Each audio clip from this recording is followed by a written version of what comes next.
Assalamualaikum warahmatullahi wabarakatuh. Nama saya Laina Miskoh, mahasiswi semester 4, NIM 1902091119. Saya dari Prodi PGMI, Fakultas Tarbiyah dan Keguruan UIN Araniri.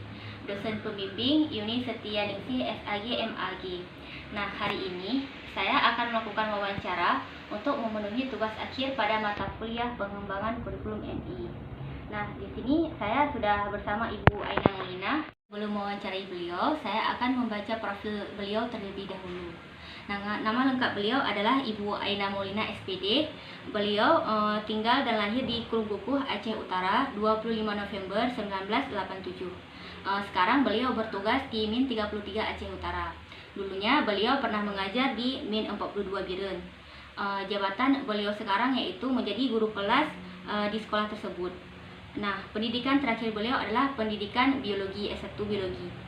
Nah, jadi beliau bersama teman-temannya pernah membuat karya yaitu antologi cerita anak yang berjudul Al-Quran Kekuatan Anak Aceh dan Palestina, dan juga beliau pernah membuat antologi fabel yang berjudul Penghuni Rimba Gunung Brute. Nah, buku terakhir yang beliau buat yaitu tentang antologi puisi yang berjudul Telaga Kalbu. Nah, sekarang beliau berdomisili di Pantang Labu, Aceh Utara. Jadi hari ini saya sudah bersama Ibu Aina Molina SPD. Assalamualaikum Bu. Waalaikumsalam warahmatullahi wabarakatuh. Apa kabar? Alhamdulillah baik ya. Jadi kita mulai saja langsung wawancaranya Bu ya. Oke, baik. Pertanyaan pertama Bu. Kurikulum apa yang diterapkan di sekolah Ibu saat ini? Alhamdulillah di sekolah kami sekarang menggunakan kurikulum 2013. Nah, bagaimana pendapat Ibu tentang kurikulum yang diterapkan saat ini? Kurikulum 2013 itu menurut saya sudah sangat baik ya. Karena di kurikulum 13 ini dituntut siswa lebih aktif dan gurunya lebih kreatif. Beda seperti dulu, guru lebih banyak CBSA, yaitu catat buku sampai habis. Jadi kan anak-anaknya tidak dituntut untuk mencari pengetahuannya sendiri, karena monoton dengan metode ceramah gitu kan, ataupun mencatat buku. Tapi kalau sekarang kurikulum 2013 ini yang menuntut siswanya aktif dan gurunya kreatif, guru dituntut untuk mencari metode apa ya yang cocok dengan karakter, karena kurikulum ini juga menuntut pembentukan karakter si anak, ya kan? Jadi metode dan model pembelajaran, media, ya kan, itu gurunya harus lebih kreatif, tidak bisa seperti dulu yang catat buku sampai habis, ataupun ayo nak buka buku halaman ini, tidak bisa lagi ya. Apalagi dengan anak-anak milenial sekarang, mereka yang sudah bisa mencari informasi di sana sini, di TV, di internet, di HP, ya kan. Jadi gurunya harus mengarahkan, karena di kurikulum 2013 ini guru itu sebagai fasilitator, ya kan, fasilitator anak, mengarahkan. Contohnya terus materi pelajarannya pun juga. Kalau di kurikulum 2013 ini sudah masuk ke dalam tema ya. Ada tema 1, 2, 3 dan lain-lain. Tapi kalau dulu di KTSP kan ada pelajaran IPA, IPS, Bahasa Indonesia dan sebagainya. Kalau di sekarang per tema ya. Di dalam tema tuh ada subtema, dalam subtema tuh baru ada PB. Di kelas ini baru dipisahkan. Maksudnya dipisahkan bagaimana? Kalau di kelas bawah, semua pelajaran itu diintegrasikan dalam sebuah tema. Tapi kalau di kelas atas, matematika sudah berdiri sendiri. Tetapi seperti IPA, Bahasa Indonesia, SBDP, itu masih tergabung dalam satu tema. Menurut saya sudah sangat baik ya, karena karakter anak lebih dituntut untuk dikembangkan. Begitulah menurut saya. Ya, selanjutnya Bu, apakah kurikulum yang diterapkan ini dapat meningkatkan prestasi siswa?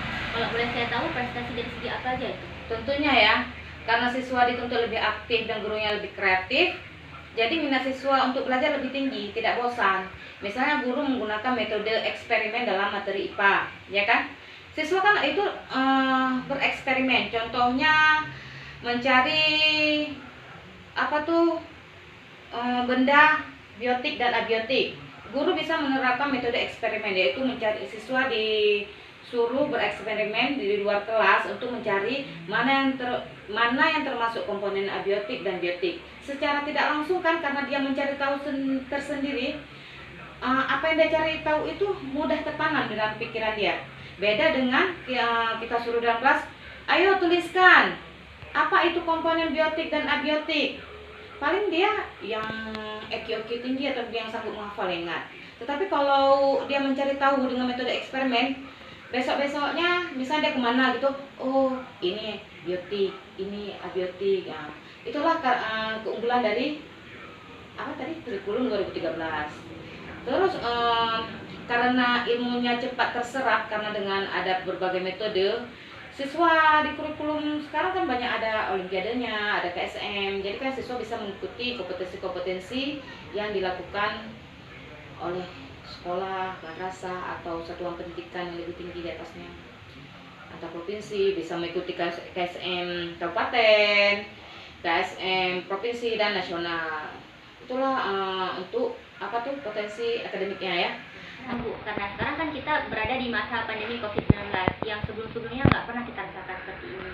Nah, bagaimana penerapan kurikulum tersebut pada masa pandemi ini? Penerapannya sangat-sangat tidak optimal karena sekolah tidak berjalan seperti dulu, ya kan? Apalagi di sekolah saya yang berada di wilayah ujung Aceh Utara, lebih tepatnya di daerah Gampung, ya kan? Gampung Minduk Bringen yang dulunya namanya Minduk Bringen. Untuk penerapan kurikulum 2013 ini sangat terkendala, apalagi kalau merujuk tentang harus penggunaan gadget, ya kan? Pada saat tidak bisa tatap muka kan dituntut siswanya belajar melalui daring. Di daerah saya, karena daerah Gampung, ya kan, gadget itu sangat susah untuk siswanya.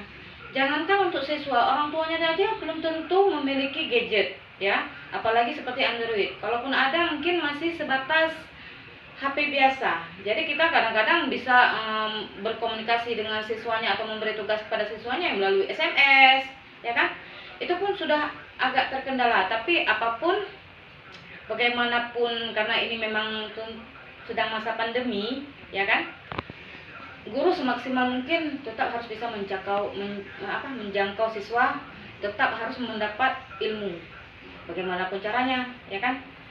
Tidak karena kami sekolah di pedesaan atau di kampung, semampu kami lah, ya kan? Semampu, seoptimal mungkin. Sekarang sudah mulai luring, ya kan? Tetapi dengan tetap menggunakan prokes yang ketat, yaitu tetap mencuci tangan, terus masuk kelasnya persif.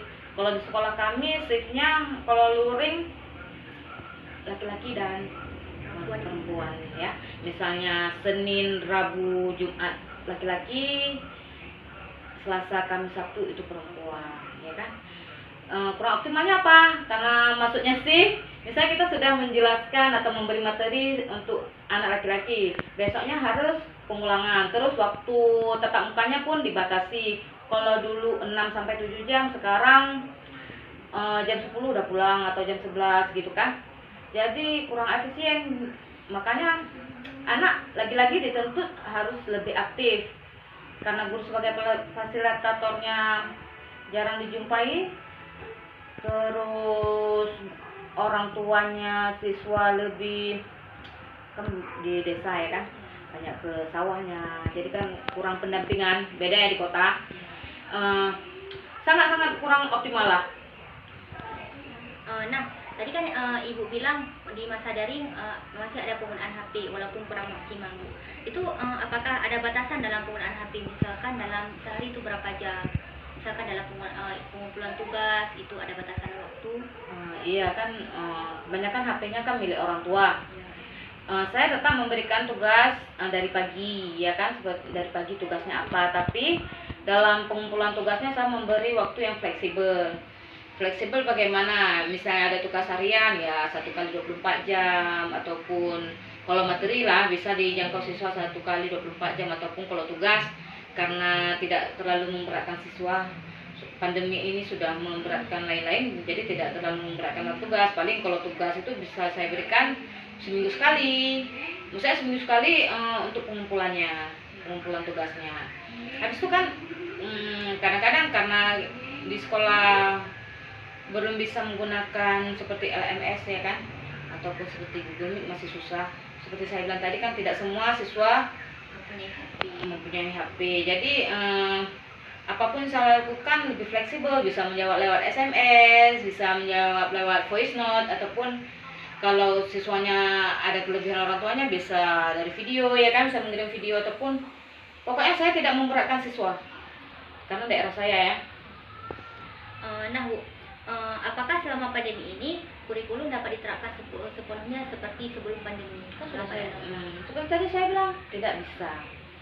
Tetapi diusahakan semaksimal mungkin kita terapkan seperti yang diinginkan oleh kurikulum tersebut, ya kan? Tetapi ya dimaklumi lah, ya kan? Nah Bu, kendala apa saja yang dihadapi dalam menerapkan kurikulum selama pandemi ini? Karena kalau seandainya dari media daring seperti saya sebutkan tadi, kurangnya media, kurangnya gadget, kurangnya alat pembelajaran. Maksudnya alat pembelajaran di sini kan HP, ya kan? Melalui HP. Terus wali murid pun belum tentu punya HP.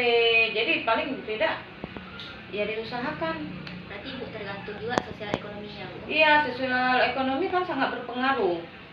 Beda dengan di kota. Di kota minimal kan Android itu satu rumah ada satu. Kalau daerah kami tidak ada, ya kan? Paling kalaupun ada, misalnya kan kita ngambil ke, misalnya saya kasih tahu untuk kamu kerjakan tugas ini. Kalau yang satu lagi kan tidak ada, ya saya usahakan misalnya si kawan menyampaikan kepada si kawan yang satu lagi, gitu. Sangat terkendala. Nah Bu, apakah semua materi pembelajaran yang terdapat dalam kurikulum dapat dituntaskan selama pandemi ini? Misalkan satu semester ada berapa bab, itu apakah tuntas semua atau di mepet-mepetin gitu? Per tema ya kan? Iya. Ya mepet-mepetin. Maksudnya gini, kita usahakan kalau dulu kan satu tema tuh bisa 1 bulan. Kalau ini kita lebih menekankan kepada apa ya, tema besarnya. Nanti kan kita ada kasih tugas ini itu, mereka harus lebih aktif lagi berarti. Nah Bu, nih untuk pertanyaan terakhir ya, bagaimana pendapat Ibu tentang kurikulum yang ideal untuk tempat kepala Ibu mengajar? Kurikulum yang ideal, KTSP bisa juga. Sebenarnya kan setiap kurikulum itu ada kelebihan dan kekurangannya, ya kan? Menurut saya kurikulum 2013 ini udah ideal untuk sekolah saya. Biar untuk anak-anak lebih semangat, lebih kreatif ya. Lebih aktif, gurunya juga harus kreatif, menciptakan metode-metode, terus membuat pembelajaran yang asik bagi anak-anak. Jadi ya, walaupun sekolah saya di kampung, tapi insya Allah kita nggak kampungan.